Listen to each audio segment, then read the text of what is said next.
아파트 주민들은 이 택배 아저씨를 늘 무시했습니다. 말도 없고 항상 고개만 숙이던 사람. 부녀 회장은 심부름처럼 그를 불렀고 사람들은 그냥 이렇게 말했죠. 그냥 택배 아저씨잖아. 그런데 어느 날 단지에 큰 사고가 터졌고 모두가 얼어붙은 그 순간 가장 먼저 움직인 사람은 그 아무도 보지 않던 택배 아저씨였습니다. 사연 시작 전 구독과 좋아요를 눌러주시고 어디서 듣고 계신지 댓글 남겨주시면 그곳으로 행운이 가득 깃들기를 바라겠습니다. 아저씨, 여기 좀 와보세요. 서울의 한 고층 아파트 단지. 아침부터 단지는 사람들의 바쁜 움직임으로 가득 차 있었습니다. 저는 관리실에서 택배 동선 모니터를 확인하다가 익숙한 목소리에 고개를 들었습니다. 아저씨, 여기 좀 와보세요. 부녀 회장 오미란 씨였습니다. 48세, 오늘도 손목에 반짝이는 스마트워치를 차고 아이보리색 트렌치 코트에 슬림한 블랙 슬랙스, 발끝이 뾰족한 로퍼까지. 누가 봐도 딱 부녀 회장 같은 단정한 스타일이었습니다. 그녀는 단지 입구 쪽에서 택배를 분류하던 74세 택배 기사 이경훈 아저씨를 부르고 있었습니다. 낡았지만 깨끗하게 달인 회색 택배 조끼, 검정 뿔테 안경을 쓴 평범한 노인. 언제나 그렇듯 말없이 카트를 끌고 있던 그였습니다. 네, 무슨 일이십니까? 이경훈 아저씨가 천천히 다가가자 오미란 씨는 팔짱을 낀 채 쌓여있는 박스들을 가리켰습니다. 제가 요즘 어깨가 안 좋아서 그런데요. 이거 우리 집 안까지 좀 올려다 주세요. 이경훈 아저씨는 잠시 멈칫했습니다. 입가가 아주 미세하게 떨리는 게 보였습니다. 죄송하지만 택배는 규정상 1층 공동 보관함까지가 제 업무입니다. 오미란 씨의 눈썹이 바로 치켜 올라갔습니다. 아니, 내가 아프다는데 그냥 좀 해주면 안 되나요? 뭘 그렇게 따져요. 규정 어기면 사고 났을 때 책임을 질 수 없습니다. 저는 순간 놀랐습니다. 늘 조용하고 순한 사람처럼 보이던 그가 처음으로 단호하게 선을 긋는 모습이었으니까요. 하지만 오미란 씨는 그 태도가 마음에 들지 않는 듯 했습니다. 지금 저한테 말대답하시는 거예요? 이경훈 아저씨는 고개를 숙였지만 말은 바뀌지 않았습니다. 죄송합니다. 주변 주민 몇 명이 힐끔거리며 시선을 보냈습니다. 저는 숨을 죽이고 그 장면을 지켜보았습니다. 오미란 씨는 한숨을 푹 내쉬더니 입술을 비틀며 말했습니다. 아, 됐어요. 요즘 택배 기사들은 왜 이렇게 융통성이 없어요. 그녀는 박스를 끌어안고 엘리베이터 쪽으로 향했습니다. 그 자리엔 이경훈 아저씨만 남았습니다. 그는 아무 말 없이 다시 카트를 잡았습니다. 저는 그 뒷모습을 보며 생각했습니다. 이 사람은 왜 이렇게까지 참고 있는 걸까? 대체 무슨 생각으로 이런 말들을 매일 듣고도 며칠 뒤 새벽. 그날은 이상하게 바람이 거셌습니다. 관리실 모니터에선 단지 안으로 들어오는 택배 차량들이 줄지어 보였습니다. 그런데 잠시 뒤 단지 뒤편 지하 주차장 쪽에서 무전이 울렸습니다. 관리실 큰일 났습니다. 경비 직원 목소리가 떨렸습니다. 저는 급히 CCTV를 돌렸습니다. 지하 주차장 한쪽 전기차 충전 구역 근처에서 연기가 피어오르고 있었습니다. 그리고 그 앞에는 아까 그 부녀 회장 오미란 씨의 검정색 승용차가 있었습니다. 차량 하부 쪽에서 희뿌연 연기가 새어나오고 주변 주민들은 멀찍이 물러서서 웅성거릴 뿐이었습니다. 저거 폭발하는 거 아니야? 전기차는 불나면 위험하다던데. 119 불러. 근데 누가 가까이 가? 그때였습니다. 누군가 연기 속으로 주저없이 뛰어들어갔습니다. 이경은 택배 아저씨. 그는 망설임이 없었습니다. 마치 이런 상황이 처음이 아니라는 듯이 그는 가장 먼저 충전기 케이블을 확인했고 차량 아래를 손전등처럼 휴대폰 불빛으로 비추더니 주변을 향해 짧고 단호하게 외쳤습니다. 사람들 다 비키세요. 전원 차단 먼저 해야 합니다. 주변이 순간 조용해졌습니다. 그는 충전기 차단 버튼을 정확히 찾아 눌렀고 곧장 비상 차단 스위치가 있는 쪽으로 뛰었습니다. 저걸 어떻게 알아? 택배 아저씨가 왜 저걸? 그는 전원 차단 후 차량 보닛 쪽이 아니라 하부에서 나는 열을 확인하며 연기 발생 지점을 빠르게 판단했습니다. 그리고 누가 시키지도 않았는데 주변 사람들에게 역할을 나눴습니다. 누구는 소화기 2개 더 가져오세요. 누구는 119의 전기차 충전 구역, 연기 발생 정확히 말하세요. 그리고 여기 주차장 출입 통제하세요. 말이 짧고 정확했습니다. 현장 지휘자처럼 군더더기가 없었습니다. 소화기가 도착하자 그는 연기 속으로 다시 들어가 안전 거리를 확보한 뒤 분사 각도를 조정해 최소한의 분사로 확산을 막았습니다. 그때 오미란 씨가 울먹이며 소리쳤습니다. 아저씨 거기 들어가면 위험해요. 당신이 뭘 안다고. 그 순간 이경훈 아저씨가 처음으로 고개를 돌렸습니다. 그 눈빛이 평소에 조용한 택배 아저씨 눈빛이 아니었습니다. 낯설 정도로 차갑고 침착하고 단호했습니다. 지금은 말할 시간 없습니다. 짧은 말. 그 말 한마디에 오미란 씨는 입을 다물었습니다. 몇 분 뒤 119가 도착했습니다. 대원들이 상황을 확인하자 한 명이 이경훈 아저씨를 보고 물었습니다. 초기 대응 누가 하셨어요? 이경훈 아저씨는 짧게 답했습니다. 제가 했습니다. 대원은 차량 하부와 차단 상태를 확인하고는 표정이 달라졌습니다. 전원 차단까지 누가 알려준 것도 아니고요. 그냥 알고 있었습니다. 그때 대원 중 한 명이 이경훈 아저씨의 손을 유심히 봤습니다. 손등, 손가락 마디 오래된 굳은 살, 그리고 습관처럼 장갑을 끼는 방식.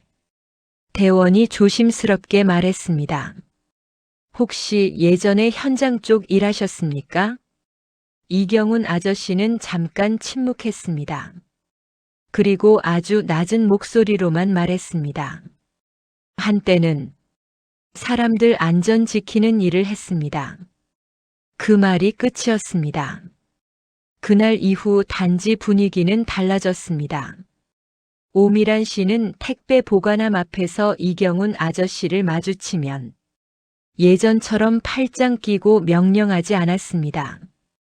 오히려 작게 고개를 숙였습니다. 기사님, 그날 정말 감사합니다. 주민들도 변했습니다. 기사님, 커피 하나 드세요. 항상 고생 많으십니다. 작은 인사들이 쌓였습니다. 하지만 이경훈 아저씨는 여전히 조용했습니다. 감사 인사를 받으면 짧게 고개만 숙였고 묵묵히 카트를 밀었습니다. 저는 그를 바라보며 생각했습니다. 이 사람은 분명 우리가 알고 있는 택배 아저씨가 전부가 아니다. 그리고 어쩐지 알 것 같았습니다. 그가 말없이 참아온 건 약해서가 아니라 이미 너무 많은 걸 겪어본 사람이기 때문이라는 걸. 그날 이후로 아파트 단지는 조금씩 달라지기 시작했습니다. 아주 크게 변한 건 아니었습니다. 누군가 갑자기 착해진 것도 아니었고 세상이 단번에 따뜻해진 것도 아니었습니다. 그저 아주 사소한 변화들이었습니다.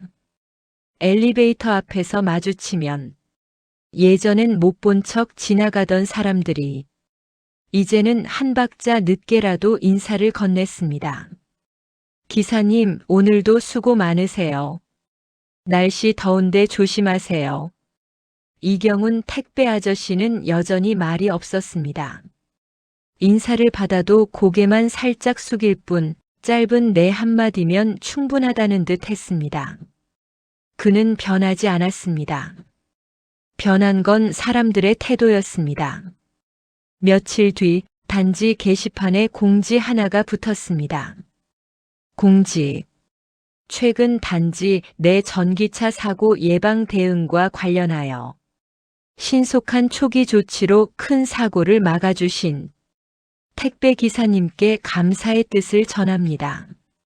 이름은 적혀 있지 않았습니다. 누군가 일부러 그렇게 한 것처럼 보였습니다. 이경훈 아저씨는 그 공지를 굳이 읽지 않았습니다.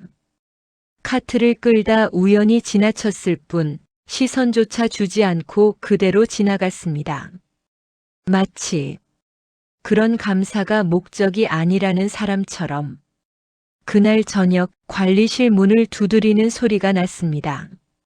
저 잠깐 괜찮을까요? 부녀회장 오미란 씨였습니다. 아이보리색 트렌치코트 대신 그날은 단정한 니트에 검은 코트를 입고 있었습니다.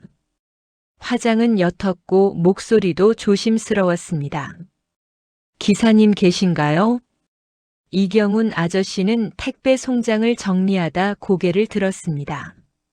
무슨 일이십니까? 예전 같았으면 그 말투가 불편했을지도 모릅니다. 하지만 그날의 오미란 씨는 잠시 말을 고르듯 숨을 고르고 있었습니다. 그날 일, 제 차 때문에 위험한 상황에 들어가신 거. 다시 생각해도 너무 무모했어요. 그녀는 손을 꼭 쥔 채 말을 이었습니다. 사실 그때 제가 제일 먼저 도망쳤어요. 말끝이 조금 떨렸습니다. 제 차였는데, 제 책임이었는데. 아저씨는 아무 말도 없이 들어가셨잖아요. 이경훈 아저씨는 아무 말도 하지 않았습니다. 그저 조용히 그녀를 바라보고 있을 뿐이었습니다. 그래서요. 오미란 씨는 깊게 고개를 숙였습니다. 그동안 제가 얼마나 무례했는지, 얼마나 함부로 사람을 대했는지, 그날에서야 알았습니다. 잠시 침묵이 흘렀습니다. 관리실 안에는 종이 넘기는 소리만 작게 들렸습니다. 그녀는 다시 고개를 들며 말했습니다. 죄송합니다. 정말로요. 그 말에는 변명도 조건도 없었습니다. 이경훈 아저씨는 한참 동안 아무 대답도 하지 않았습니다. 그리고 아주 천천히 말했습니다. 사람은 다들 자기 상황에 바쁩니다. 그는 시선을 송장 위에 둔 채 말을 이었습니다. 그날 상황에서 누구든 겁이 날 수 있습니다. 그 말은 용서도 아니고 비난도 아니었습니다. 그저 사실처럼 들렸습니다. 오미란 씨의 눈가가 붉어졌습니다. 그래도 제가 먼저 말했어야 했어요. 그녀는 잠시 망설이다가 작은 상자를 내밀었습니다. 이건 부녀회장이 아니라 개인으로 드리는 겁니다. 상자 안에는 두꺼운 방한 장갑과 목이 긴 겨울 양말이 들어 있었습니다.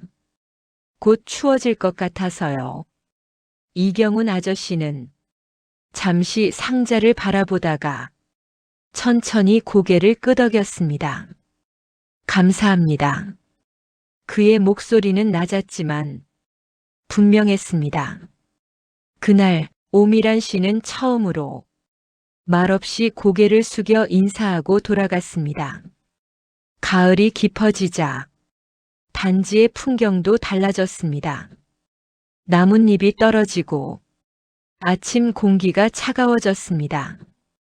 이경훈 아저씨는 장갑을 끼고 카트를 밀었습니다. 그 장갑은 아주 잘 맞았습니다. 누군가의 배려가 조심스럽게 전해진 느낌이었습니다. 어느 날 단지 초등학생 하나가 택배 보관함 앞에서 울고 있었습니다. 왜 울고 있니? 이경훈 아저씨가 조용히 묻자 아이의 눈물이 더 쏟아졌습니다. 집 열쇠를 잃어버렸어요. 아저씨는 아이와 같은 눈높이로 천천히 앉았습니다. 언제쯤 잃어버렸을까? 아이의 말은 뒤죽박죽이었지만 그는 끝까지 끊지 않고 들었습니다. 그리고 조용히 말했습니다. 아까 놀이터에서 친구랑 그네 탔다고 했지? 아이의 눈이 커졌습니다. 네. 그럼 거기부터 같이 가보자. 그는 아이의 손을 잡지 않았습니다. 그저 옆에서 걸었습니다. 놀이터 그네 밑 낙엽 사이에서 작은 열쇠가 발견됐습니다. 아이의 얼굴이 환해졌습니다. 아저씨 최고예요. 아이는 달려가 안기려다 멈칫하고 고개를 숙였습니다. 감사합니다.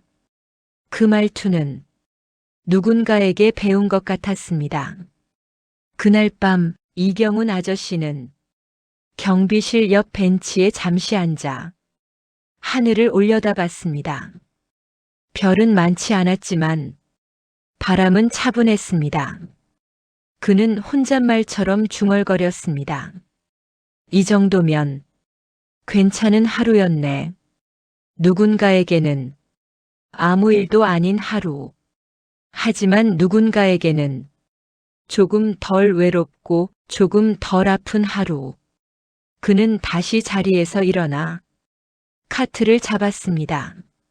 내일도 묵묵히 배송해야 할 박스들이 아직 많이 남아 있었으니까요. 사람은 누구나 자신만의 이야기를 안고 살아갑니다. 우리가 쉽게 부르는 호칭, 아저씨, 기사님, 그 사람. 그 말 뒤에는 견뎌온 시간과 말하지 않은 사연들이 있습니다. 이경훈 택배 아저씨는 끝내 자신의 이야기를 하지 않았습니다. 하지만 그는 매일 같은 시간, 같은 자리에서 조용히 사람들의 하루를 지나쳤습니다.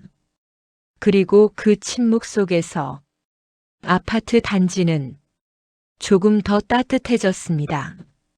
아무도 크게 말하지 않았지만 모두가 느끼고 있었습니다. 존중은 큰 말이 아니라 작은 태도에서 시작된다는 걸.